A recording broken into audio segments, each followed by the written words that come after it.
Now, we've all watched the city council meetings time and time again descending into chaos. Nothing, many are saying, actually gets achieved. But did you know that each sitting in Johannesburg and Durban, are you ready, costs the taxpayer, you and me, up to 600,000 Rand for each sitting, each time?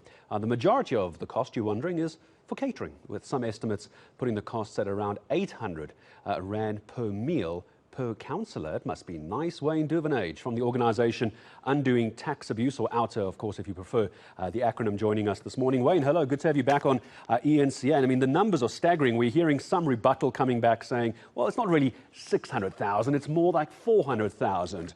The point in the end, though, Wayne, it's an awful amount of money where not much actually gets achieved. Absolutely, Gareth. It's quite shocking, even if it's 100,000. I mean, that's a weak excuse to say, well, it's not as high as 600,000. Why are we paying for meals anyway? That's our question.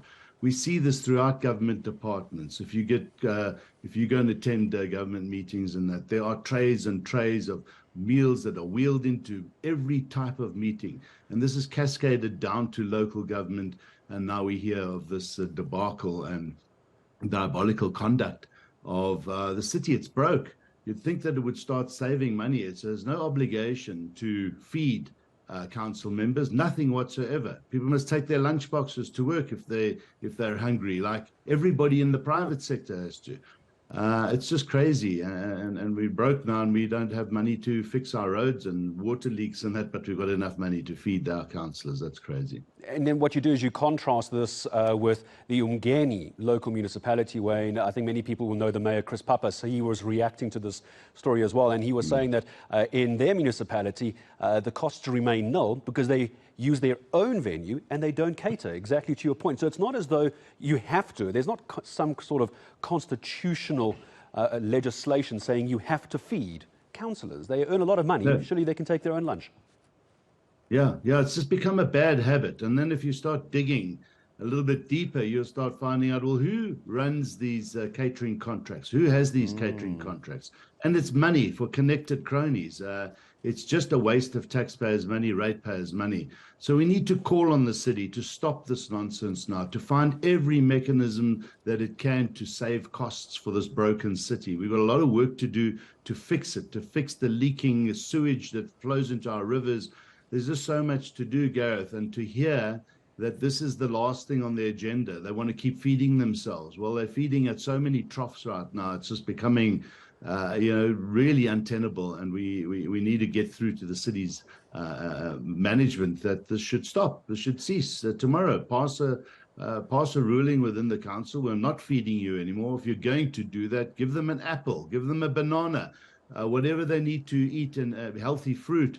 Put a few fruit bowls out there, but this luxury gourmet catering for councillors is just unacceptable. If you look at your acronym, OUTA, Organisation Undoing Tax Abuse, I imagine this is exactly why you exist. Yeah. This is just one of the many reasons where we find this total abuse of our taxpayers' money, and I mean, this is just one small example, but it adds up a lot. I mean, 600,000 Rand per sitting, and that's not there. There's so many sittings, not just monthly. They have extraordinary sittings as well. This is happening in many municipalities and metros around the country. Would it be different? Is there in any way, perhaps an alternate universe, where you could justify this cost, Wayne, if the councils actually got their job done? Do you think part of the anger around this is not just the cost for, it seems, the catering in this case, but the fact that we often see council falling into chaos? Not much gets done. Yeah, look, Gareth, we don't believe it should be required, even if the city is making a lot of money. The city needs to put funds aside to start providing for future development. It needs to have a longer-term projection, and it needs to adopt this attitude of zero-based budgeting. It needs to go into all its accounting, all its expenditure, and ask itself this, look at itself in the mirror, ask every councillor, we are going to do everything we can to save this city and respect our taxpayers and ratepayers and stop spending where we don't have to. So we'll start with lunch, ladies and gentlemen. We will not be serving you lunch. We'll put out a few fruit bowls, but that's it. If you're hungry, bring your own food. We're not going to be doing X, Y, and Z. We're going to be cutting down on the vehicles, the type of vehicles. The list is longer. The need to adopt a mindset that says we need to become a low-cost producer of great services. We need to cut out the waste. That mentality and that mindset is missing in this government of ours. It's missing, particularly in the ruling party governments and in local government. When they will get this into their heads, we don't know. And this is why these next elections are so important. We really have to change the way we run this country. And the way it's being done, and this issue around the city council meetings in Johannesburg and in eThekwini and other places, it's just absolutely rotten. It's unacceptable.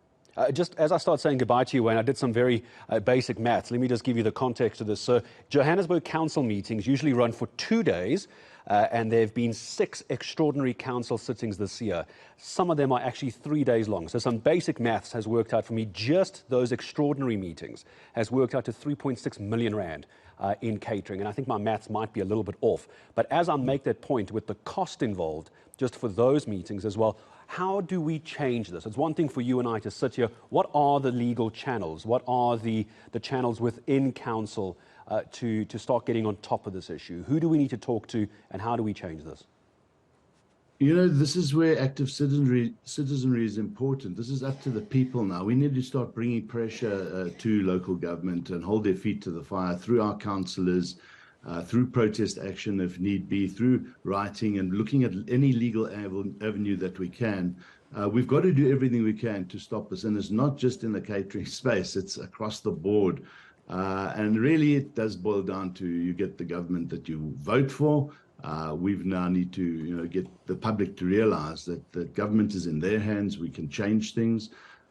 We just need responsible management by our councillors. So it's a multi-pronged approach we have to take. There's no silver bullet here. If there are legal avenues and challenges that we can bring, we'll certainly bring those.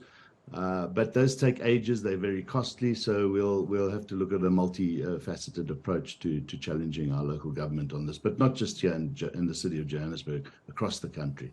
I was about to ask, it would be difficult to guess then if this is just at a council level, this amount of money being spent, Wayne. It would be, I think, eye-watering and mildly terrifying to imagine what is spent at big national events. You could think of the National Assembly, you could think of provincial councils as well. We're just talking about Johannesburg and Durban, aren't we?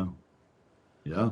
It happens at every level of government, Gareth, every single level, right up to cabinet.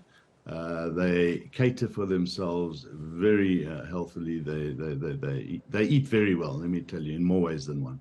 Yeah, as they say, everyone needs to eat. Wayne Duvenage, thank you very much, giving us a direction we need to follow as well on this. And it's going to upset a lot of people, T, as we get closer and closer to the elections. These sort of stories are going to come out. Just by the way, very quickly, it is the former Speaker, Vasco da Gama, who actually came out claiming that the taxpayers are, and he worked out the maths, I imagine, about 800 rand per person for food. And this is the same government, the same councillors that are then going out to schools for school feeding programs, and we're talking about malnourishment at an educational level, and then the hypocrisy involved with this kind of money. How much do you pay per head at a wedding? Oh, heavens. I think probably even less than that, probably right? Less than that. Someone who remembers, I don't remember. Yeah, how much do you pay per head at a wedding? I know if you are to have any sort of decent catering, my estimation is maybe, 250 rand a head? I was going to say 250 as well. 250 a head. That seems to be able to get you a good starter, a decent main meal and a dessert. But also to Wayne's point, we all take lunch to work. You can make a sandwich at home. Everyone does it. Why should the councillors and Joburg and Durban Council be treated differently? Oh, I don't know about everyone. Oh. I don't know about everyone making sandwiches and taking them to work. But certainly, I think that bill can be, looked into. Yeah. Absolutely, it's a lot, 800 a head. Maybe it's a good viewer question of ours tomorrow. So we'll tell you what, we'll leave it there for now. We know who to follow up with now. We'll do that. Maybe it's a viewer question of ours for tomorrow.